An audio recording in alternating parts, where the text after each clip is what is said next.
And my brother, in this video, I'm going to tell you something that took me years to learn, and what many Christians never ever learn. And I don't want you wasting years like how I did. So stick around, bro, and let's get into it. So, my brother, so many Christians think God is just after their performance.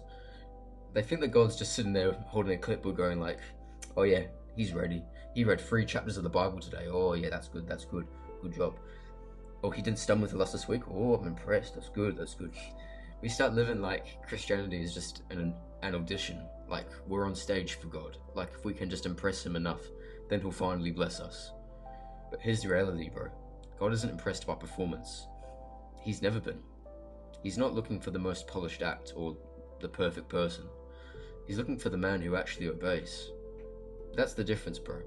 Performance is about image. Obedience is about surrender. Performance says, I want to look strong. I want to seem holy. I want people to think that I've got it all together. But obedience says, God, even if I look weak, even if I look foolish, I'll do what you've asked. I'll always return to you. And bro, let me tell you why this matters. Because when it comes to sin, and especially lust in particular, performance will always fail you. Always, because performance depends on you, your effort, your image, your own strength. And the second you slip, you feel worthless. You feel like a fraud.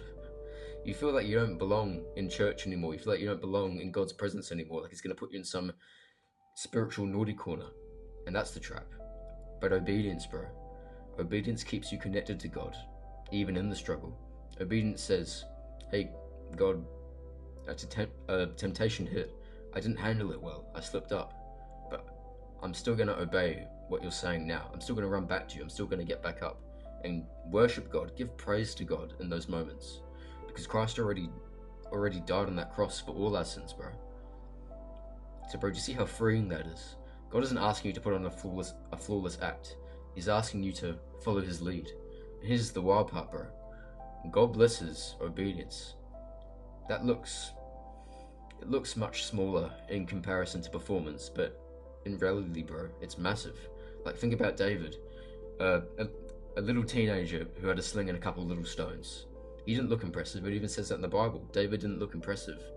But that wasn't that didn't matter when he fought Goliath. What mattered was that he obeyed God.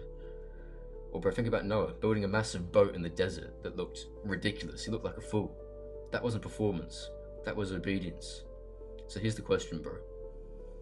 When temptation comes, are you worried about performing or obeying? Because lust thrives in performance. If you start saying, I can beat this, I can handle it, I can stay strong, but then it crushes you. But obedience says, God, you told me to flee, so I'll run. You told me to guard my eyes, so I'll turn away. And bro, that's not glamorous. That's not cool. That's not fun. That's not applause worthy, but it's powerful. And the truth is, God doesn't bless your performance. He blesses your surrender. He blesses the man who says yes to him, even in the little things that nobody else sees. That's where victory starts, bro. Not on stage, not in the performance, but in the unseen moments of obedience. So, bro, stop trying to perform and start just obeying. That's where the chains break. That's where God's power really shows up. That's where real freedom and life with God actually begins. And my brother, if you're tired of falling into lust and ready to finally break free, go down below and book a free call with me to get a free step course on how to defeat lust, all for free. I'll catch you later, bro. Peace.